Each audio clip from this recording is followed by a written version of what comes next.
Une équipe d'archéologues de l'Université de l'Oregon a découvert l'un des plus anciens sites occupés par l'homme en Amérique du Nord, dans le sud de l'Oregon. Juliette Smith de notre station sœur à Eugene a parlé avec l'un des professeurs pour en savoir plus. Quelque part dans la terre sèche d'une grotte du sud de l'Oregon, une équipe d'archéologues a découvert quelque chose qui ne devrait pas exister. Ils l'ont envoyé au laboratoire et la date qui leur est revenue était si erronée qu'ils ont supposé que l'équipement était tombé en panne. Ils l'ont donc réexécuté avec un échantillon différent sur une machine différente, puis une troisième fois. Chaque résultat pointait vers la même réponse impossible. Celui qui a laissé cela derrière lui se trouvait sur le sol américain des milliers d'années avant que l'histoire ne dise qu'un être humain était ici. Et ce que l'Oregon a révélé ensuite ne se contente pas de réécrire l'histoire des origines humaines, il la brûle. La grotte de l'Oregon. Restez dans cette grotte avec moi pendant un moment, elle s'appelle les grottes de Paisley, une rangée d'abris sous roches sèches dans le centre-sud de l'Oregon. Et voici la partie que personne n'aime admettre. Les chercheurs connaissaient cet endroit depuis des décennies. Ils n'ont tout simplement jamais creusé assez profondément, ni regardé assez attentivement. Tout le monde pensait que la réponse à la question des premiers Américains était déjà réglée, imprimée, encadrée et accrochée au mur. Alors pourquoi s'embêter à descendre une autre couche dans une grotte poussiéreuse au milieu de nulle part? Et lorsqu'une équipe de l'Université de l'Oregon a finalement parcouru les couches du sol de la grotte, ce qu'elle a retiré n'était pas une pointe de lance. Ce n'était pas un outil, il s'agissait de déchets humains conservés, séchés et durcis, placés exactement là où une personne les a laissés il y a des milliers d'années. Paisley Cave dans l'Oregon, le problème est que des soi-disant coprolites humains ont été trouvés là-bas et de l'ADN en a été extrait et certains de ces coprolites ont été datés et produits aux alentours de 12-13 000 si je me souviens bien. Ce qui suggère encore une fois que les gens sont arrivés dans la grotte de Paisley dans l'Oregon avant Clovis. Ce sont les dates pré-Clovis. Je sais à quoi ça ressemble, une trouvaille modeste qui ne fait pas la une des journaux du soir et qui ne dispose pas de sa propre salle de musée. Mais l'air sec du désert du haut plateau de l'Oregon a réalisé quelque chose qu'aucun laboratoire sur Terre ne peut faire. Il a gardé intacte cette chose organique, fragile, siècle après siècle, tandis que tout ce qui a jamais vécu dans cette grotte pourrissait et était enfermé à l'intérieur. C'était quelque chose qu'un outil en pierre ne pourrait jamais vous donner, pas une forme, pas une supposition. ADN humain, ils ont séquencé l'ADN mitochondrial et le résultat n'a laissé aucune marge de manœuvre. Il correspondait aux haplogroupes fondateurs amérindiens A2 et B2. Il ne s'agit pas d'une migration ratée qui s'est introduite et s'est éteinte. Les ancêtres directs des peuples autochtones vivant actuellement en Amérique, des gens avec des noms des familles, avec une lignée qui remonte directement dans la terre d'une grotte dont la plupart du monde n'a jamais entendu parler. Asseyez-vous avec ça une seconde car c'est la partie qui change les enjeux. Ce n'était pas une vitrine, c'était la preuve vivante du code génétique que le chapitre le plus ancien de l'histoire américaine ne s'est jamais terminé. Cette ligne est toujours là. Les gens qui s'abritaient dans cette grotte n'étaient pas dans une impasse. Ce n'est pas un groupe condamné qui est arrivé trop tôt et a disparu sans laisser de traces. Leurs descendants ont survécu à la période glaciaire, à la fonte des glaciers, à des milliers d'années de bouleversements et ils se promènent encore aujourd'hui. Et la preuve du plus ancien chapitre connu de la vie humaine sur ce continent n'était pas un temple ou un artefact en or, c'était la chose la plus ordinaire qu'un corps laisse derrière lui. Séché sur le sol d'une grotte, caché dans le seul type de preuve qu'aucun archéologue n'a jamais mis sur une affiche. Puis ils sont sortis ensemble, la méthode était la spectrométrie de masse par accélérateur qui mesure l'âge de la matière organique elle-même et non la saleté qui l'entoure. Cette distinction est plus importante qu'il n'y paraît car l'objection habituelle à une découverte incroyablement ancienne est que l'objet a glissé d'une couche plus jeune ou que la saleté s'est mélangée ou que l'échantillon a été contaminé. Cette méthode va au-delà de tout cela. Cela date la chose que vous avez en main selon ses propres conditions. Calibrer le résultat remonte à plus de 14 000 ans avant nos jours, au moins 1000 ans avant que le peuple Clovis ne soit censé être arrivé.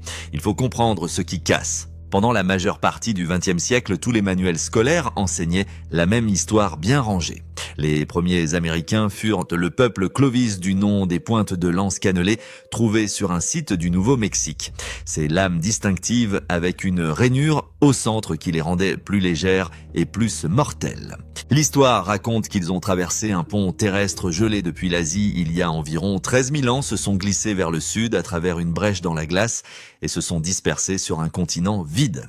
Premiers arrivés, rien devant eux. C'était propre, c'était enseignable et c'était faux. Des carrières se sont construites là-dessus.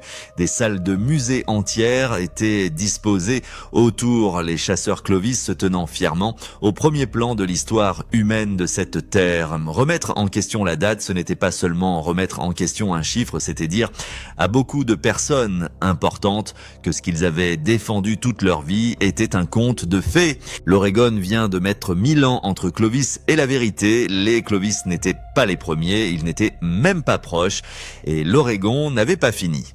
Un rendez-vous dans une grotte est le genre de choses que la vieille garde peut écarter comme par hasard, un seul résultat étrange. Contamination, pas de chance, ils l'ont déjà fait à maintes reprises.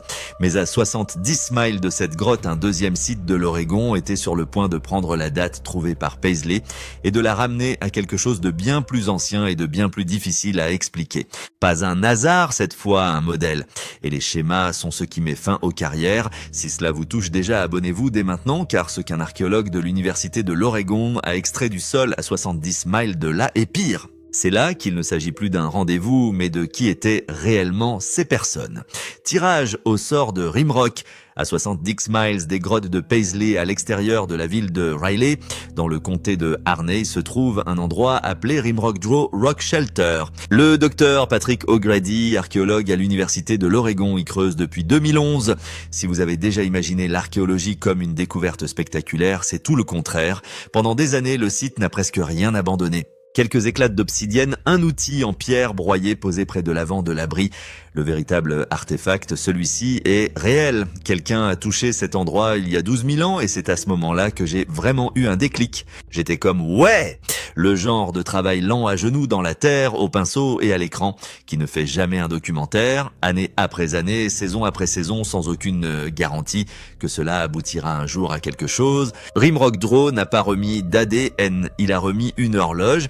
Enfouie dans le sol se trouvait une couche de cendres blanches et les scientifiques l'ont comparée à une éruption spécifique du mont Sainte-Hélène, datée d'il y a environ 15 400 à 15 600 ans. Quelque part en dessous de toi, il y a de l'eau, donc si quelque chose de chaud pénètre dans cette eau, cela la réchauffe. Il peut créer suffisamment de pression pour finalement éclater sous la forme d'une explosion comme une cocotte minute, vous savez, qui glisse. Ces cendres sont la règle de tout le site. Tout ce qui se trouve en dessous est plus ancien, tout ce qui est au-dessus est plus jeune. Il n'y a pas de discussion possible, pas de mélange des couches. Un volcan situé à 1000 milles de là était entré en éruption, avait répandu ses cendres à travers le paysage et scellé un couvercle au fil du temps lui-même. Tout ce qui se trouvait sous ce couvercle attendait là avant que les cendres ne tombent.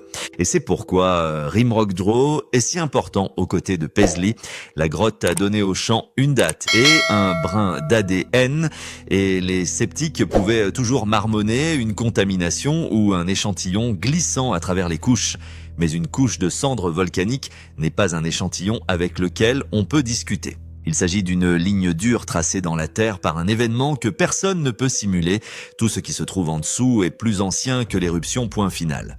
Ainsi, lorsque l'équipe a commencé à découvrir des choses sous ces cendres, elle n'a pas demandé au laboratoire de leur faire confiance.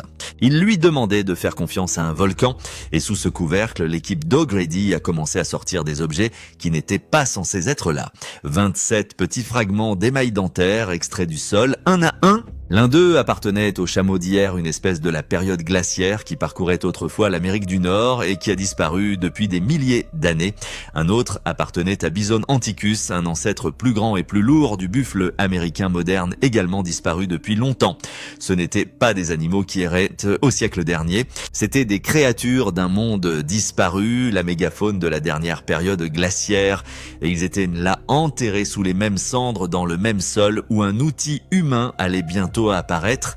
L'image qui se formait dans cette tranchée était celle d'un paysage dans lequel la plupart des gens ne peuvent même pas imaginer se trouver. Chameaux et bisons géants se déplaçant à travers ce qui est aujourd'hui le haut désert de l'Oregon. Et quelque part parmi eux, une personne avec un couteau, puis est venu l'outil.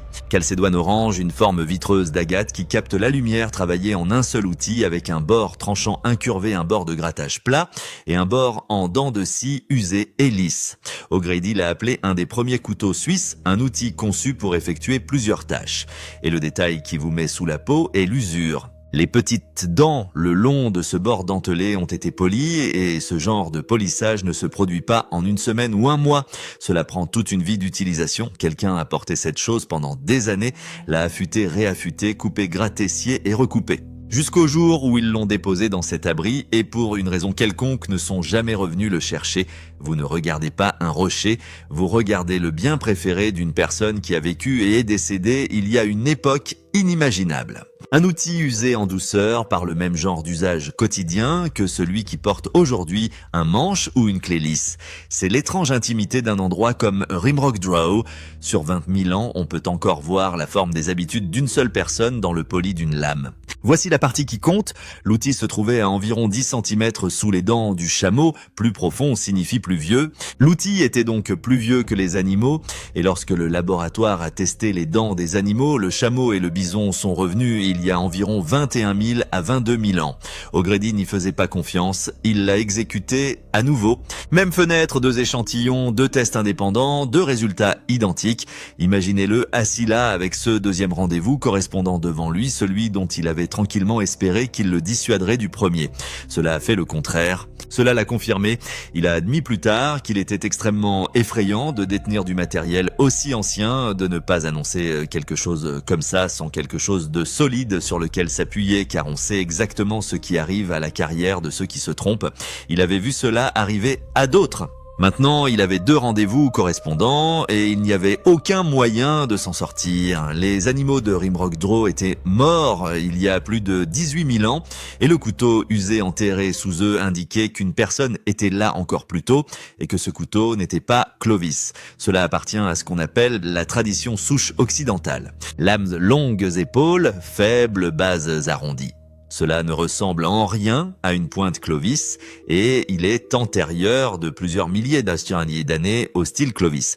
C'est la bombe silencieuse cachée à l'intérieur de la date. Pendant des décennies, on a supposé que tous les outils anciens des Amériques devaient descendre de Clovis parce que Clovis était censé être la source, le début, la première main à façonner la pierre sur ce continent.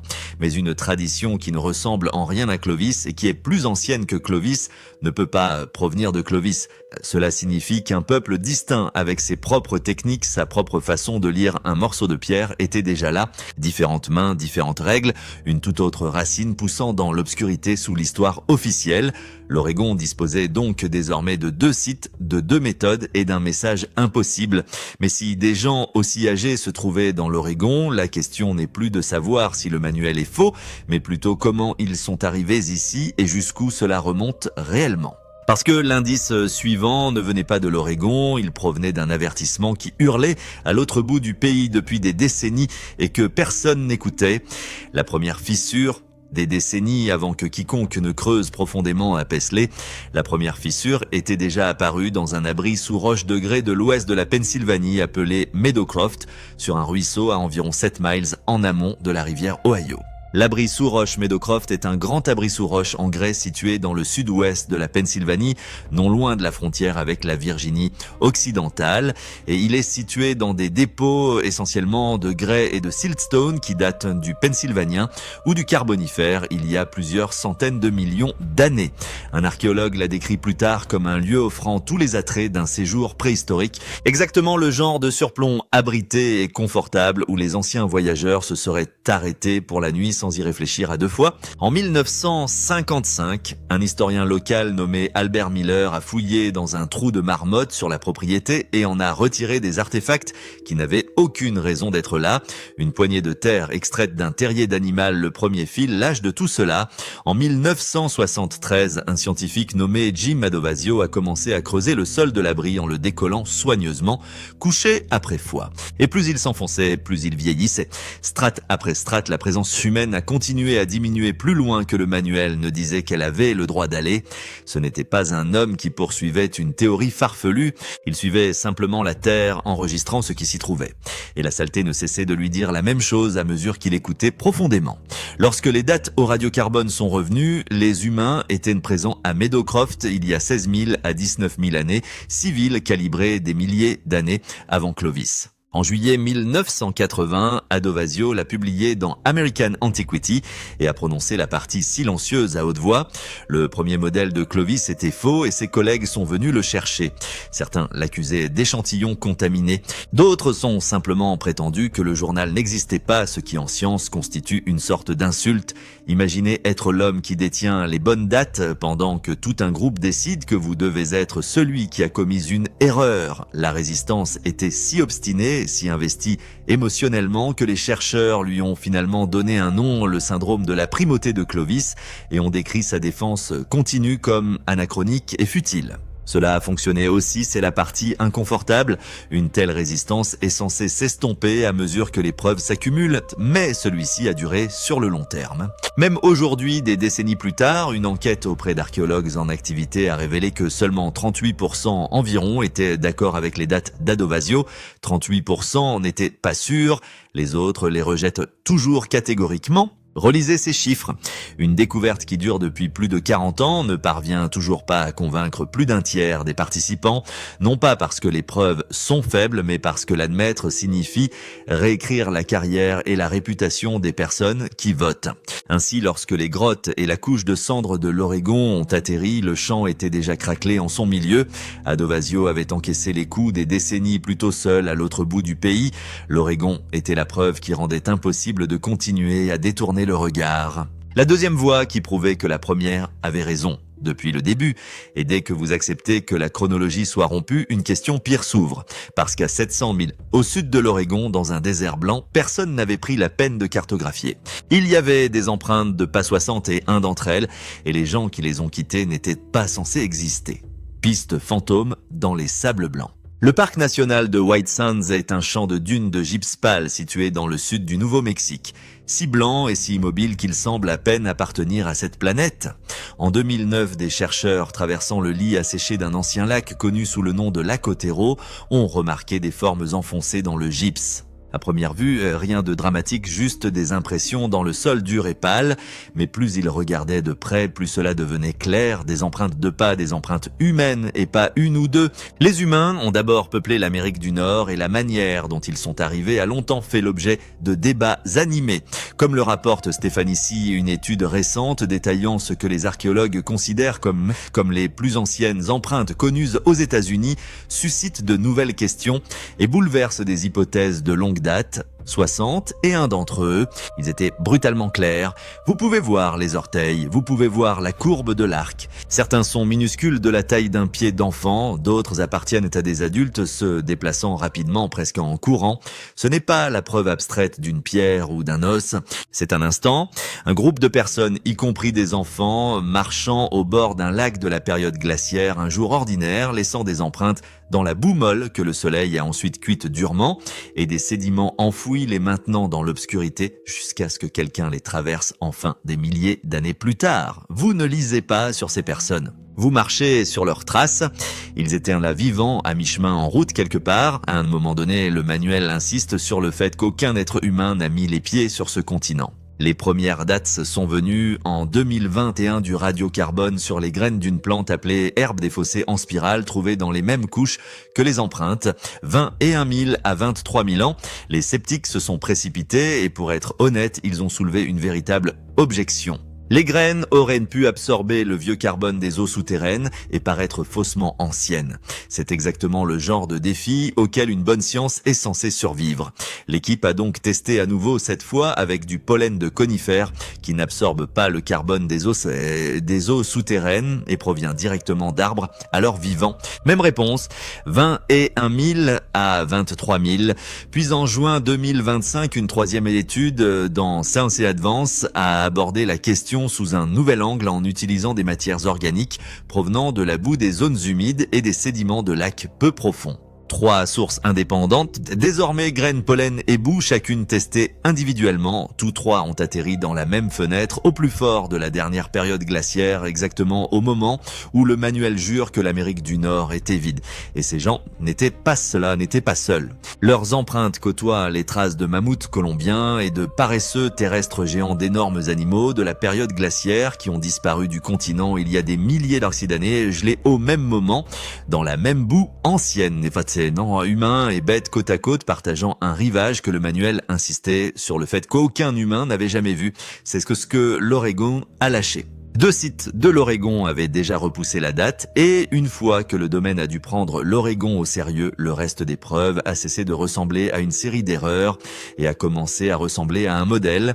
Les sables blancs montraient désormais des familles entières parcourant le continent au plus profond de la période glaciaire, loin des couloirs gelés, à une époque où l'ancienne carte indiquait que la porte de l'Amérique n'était même pas encore ouverte. Mais le sable blanc culmine à environ 23 000 ans. Il y a quelque chose de tellement plus ancien dans le sud de la Californie qui donne au sable blanc un aspect moderne et personne ne le recherchait. Il construisait une autoroute, l'autoroute Creuse. Une équipe d'autoroutes du sud de la Californie était en train de couper le sol lorsque la lame a touché un os. Le travail s'est arrêté, personne ne cherchait rien. Il n'y avait aucun archéologue sur place, aucune subvention de recherche, aucun plan. Juste des hommes, des machines et une route à construire. Le contremaître s'est dirigé vers une forme incurvée dans la terre qui n'était clairement ni une roche, ni un tuyau. C'était la forme indubitable de quelque chose qui avait été vivant autrefois. Des paléontologues ont été appelés et ils ont récupéré les restes partiels d'un seul mastodonte, un animal ressemblant à un éléphant qui a disparu à la fin de la période glaciaire. Mais les ossements n'étaient pas simplement tombés là et fossilisés en paix. Alors que l'équipe déblayait la terre morceau par morceau, le malaise s'est propagé parmi les gens qui se tenaient autour de cette fosse. Ils ne regardaient pas un fossile, ils regardaient une scène. Quelque chose avait été fait à ces os, exprès. Les os du mastodonte présentaient des fractures en spirale, le genre de fracture qui n'arrive qu'aux os frais. C'est ce détail qui transforme un fossile en scène de crime. Le vieil os fossilisé est sec et cassant, et lorsqu'il se brise, il se brise. Un os frais, un os encore vivant qui se tord et s'enroule en spirale. Lorsqu'il se brise, quelqu'un les avait ouverts alors qu'ils étaient encore frais, presque certainement pour atteindre la moelle à l'intérieur, la nourriture riche et grasse que les peuples préhistoriques appréciaient.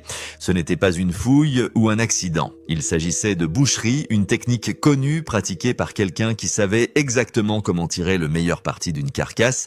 Et parmi les os se trouvaient 5 gros pavés, des pierres de la taille d'un poing bien trop lourde pour avoir été emportées par l'eau. Les géologues ont vérifié, l'eau ne les y a pas transportés, les gens l'ont fait. Des marteaux et des enclumes transportés sur place étaient utilisés pour briser les os puis laissés dans la terre lorsque celui qui l'avait fait s'éloignait simplement et ne revenait jamais. Voici le numéro qui vide la salle. L'os a été daté par analyse d'uranium et de thorium et chaque test a donné le même résultat, soit environ 130 700 ans. Lisez-le 2 fois car il ne correspond pas à la même phrase que tout ce que vous avez entendu jusqu'à présent. 130 700 ans. Pour mettre cela à l'échelle, la découverte la plus ancienne dont nous avons parlé jusqu'à présent, mis à part les os de Carodi, datés d'environ 23 000 ans, c'est plus de 5 fois plus vieux que cela. Il est plus ancien que l'on pense généralement, que notre propre espèce s'est répandue hors d'Afrique. Il s'agit d'un chiffre tellement en dehors du calendrier accepté que pendant des années, la chose la plus simple à faire était de supposer qu'il devait s'agir d'une erreur. En 2017, Nature l'a publié. Les auteurs Stephen Hollen, Kathleen Hollen, Thomas Demarais et Richard Feuligard l'ont écrit dans le langage technique. le plus prudent, le plus discret et le plus technique qu'ils aient pu trouver, et il a quand même explosé comme une bombe. Une sorte d'espèce humaine existait en Amérique du Nord il y a 130 700 ans, ni les humains modernes ni les néandertaliens, quelque chose pour lequel les modèles existants n'ont même pas de nom. La majeure partie du terrain refuse tout simplement de toucher au site. Non pas parce qu'ils l'ont réfuté, mais parce qu'il est trop radical, trop difficile à expliquer et trop coûteux pour trop de carrières. Il est plus facile de détourner le regard. Ainsi, la question reste là sans réponse, comme le font souvent les questions inconfortables en science. Qui a brisé ces os? Personne ne le sait. Personne ne peut même raisonnablement le deviner. Ce n'était pas un humain moderne, parce que les humains modernes n'étaient pas censés se trouver à proximité des Amériques aussitôt. Ce n'était pas un néandertalien. C'était une autre branche de la famille humaine en Californie plus de 100 000 ans avant le début de l'histoire. Faire quelque chose d'aussi intime et humain que de casser un os pour récupérer la moelle à l'intérieur, mais cela laisse la découverte de l'Oregon dans un cadre beaucoup plus grand et plus étrange. Si l'Oregon a prouvé que les gens étaient là bien avant Clovis, la Californie murmure que quelqu'un ou quelque chose était ici 100 000 ans avant cela. Ce qui nous ramène directement à la question à laquelle l'Oregon ne peut pas répondre seul. Comment l'un d'entre eux est-il arrivé ici? Parce que l'ancienne réponse, la seule porte gelée vers la Sibérie, commence à s'effondrer. Une porte différente. Pendant un siècle, la réponse a été un mot Béringie, le pont terrestre de la Sibérie, exposé alors qu'une grande partie de l'eau de la planète était enfermée dans la glace. Une porte s'ouvrant une fois, et tout le monde la traversait à pied du nord au sud, comme le schéma du manuel la dessinait toujours avec une seule flèche bien rangée. C'était simple, et la simplicité était facile à enseigner, mais c'est le western de l'Oregon. Les outils STEM ne ressemblent à rien de ce qui sort de ce couloir, et c'est le fil lâche qui, une fois que vous le tirez, dénoue toute la carte. Si les plus anciens fabricants d'outils de l'Oregon ne transportaient pas le kit Clovis qui était censé passer par cette porte, alors peut-être qu'ils ne sont pas du tout passés par cette porte. Commencer par un endroit qui aurait dû rendre cela impossible, la Crète. L'île est une île depuis environ 5 millions d'années et jamais reliée au continent depuis toute l'existence des humains. Il n'est pas possible de marcher jusqu'en Crète, cela n'a jamais été le cas. Quiconque y mettait les pieds devait traverser au moins 40 000 de mer libre, et non pas sur un rondin qui dérivait dans le bon sens, mais sur un vrai bateau construit exprès par quelqu'un qui connaissait l'eau, et une équipe dirigée par Thomas Strasser et Eleni Panagopoulou a trouvé des outils en pierre sur 2 sites, vieux de 130 000 à 700 000 ans, ressemblant à des outils fabriqués par Homo heidelbergensis et Homo erectus, des ancêtres humains bien avant l'existence de l'homme moderne. S'ils pouvaient traverser la Méditerranée aussitôt, alors l'hypothèse confortable selon laquelle les premiers humains ne pouvaient pas gérer les eaux libres serait terminée, et cette hypothèse était porteuse. La seule raison pour laquelle tout le monde insistait pour que les premiers Américains devaient marcher était la conviction que les peuples anciens ne pouvaient tout simplement pas traverser l'océan et que les bateaux étaient une invention tardive, moderne et sophistiquée. La Crète dit le contraire. La Crète affirme que les gens construisaient des embarcations capables de naviguer 100 000 ans avant que quiconque ne le pense. Comme l'a dit l'un des membres de l'équipe, si les premiers humains pouvaient se déplacer autour de la Méditerranée avant il y a 130 000 ans, ils pourraient également traverser d'autres eaux. Cette seule phrase rouvre toutes les cartes de migration jamais dessinées. Maintenant, ramenez-le à travers le monde. Les chercheurs retraçant une lignée mitochondriale appelée D4H l'ont suivi jusqu'à la côte nord de la Chine et les données n'ont montré aucune migration. Il en a montré 2. La première vague, il y a environ 26 000 ans, a très probablement longé le littoral par bateau, se déplaçant de la Chine à travers le Japon et le Pacifique, camp par camp, suivant les poissons, les crustacés et les marées. Pas une traversée désespérée, mais une lente et patiente dérive le long d'un continent. Un établissement temporaire, à la fois peut-être sur plusieurs générations, imaginez-le. Petit groupe vivant au large, jamais hors de vue de la Terre. Les enfants d'un camp ont grandi pour pagayer un peu plus loin que leurs parents ne l'ont jamais fait. Pas un seul voyage héroïque. Juste la mer, le temps et un littoral qui ne cessait de se prolonger. La deuxième vague, il y a environ 15 000 ans, a emprunté la route terrestre à travers la Béringie. Et ce deuxième groupe est lié aux populations de l'ère Clovis. Tout le monde a autrefois couronné les premiers Américains. Ils n'étaient pas les premiers, ils étaient des retardataires parcourant un chemin que d'autres avaient déjà parcouru par voie maritime des milliers d'années plus tôt. Pensez à ce que cela fait à l'image avec laquelle nous avons grandi. Les chasseurs Clovis avec leurs pointes de lance science, ceux qui se trouvent tout devant chaque diorama de musée, n'étaient pas les pionniers qui ont pénétré dans un monde vide. Ils arrivaient tardivement sur un continent déjà exploré, peuplé et traversé par des gens venus par un chemin complètement différent. Les héros de la vieille histoire s'avèrent être les nouveaux venus et les outils sont d'accord. Les mêmes techniques de travail de la pierre sont présentes en Chine, au Japon et dans les Amériques. Les mêmes lames, les mêmes pointes, les mêmes choix sur la façon de prendre un morceau de pierre et de le transformer en tranchant. Ce n'est pas une coïncidence. Les outils ne s'inventonnent pas deux fois de la même manière dans des lieux distants de plusieurs milliers de kilomètres. Il s'agit d'un sentier, d'une file de personnes transportant le même bateau avec eux à travers l'eau et qui remonte directement jusqu'à la côte chinoise, la même tradition distincte à laquelle appartiennent les outils à tige occidentale de l'Oregon. Le couteau sous les cendres de Rimrock Draw n'était pas une bizarrerie, c'était un indice pointant vers un océan. Ainsi, l'histoire bien rangée a disparu. Les premiers Américains n'étaient pas qu'eux qu'on nous avait dit. Ils ne sont pas arrivés quand on nous l'a dit, ils n'ont peut-être même pas marché. Une rangée de grottes pêche dans l'Oregon a ouvert la date. Un couteau usé sous les cendres volcaniques l'enfonça plus profondément.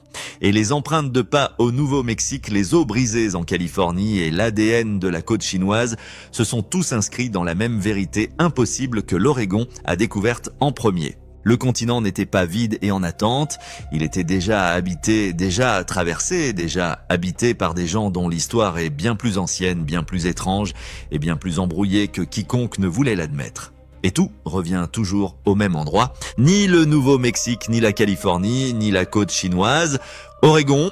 Une rangée de grottes sèches et un abri sous roche soufflé par le vent dans le haut désert où la terre a finalement laissé apparaître que le champ ne pouvait pas s'éloigner et toute cette histoire confortable a commencé à se désagréger. Quelque part en ce moment même, dans de la terre que personne n'a encore touché, le prochain morceau attend déjà que la prochaine personne creuse assez profondément pour le trouver.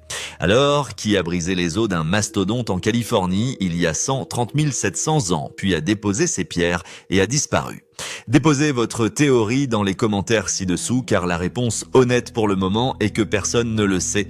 Si cela vous a frappé, comme cela nous a frappé, appuyez sur vous, abonnez, appuyez sur le bouton j'aime et cliquez sur la vidéo suivante sur votre écran car la prochaine fouille est déjà en cours. Et quand cela fera surface, nous serons les premiers à vous expliquer exactement ce qu'ils ont trouvé.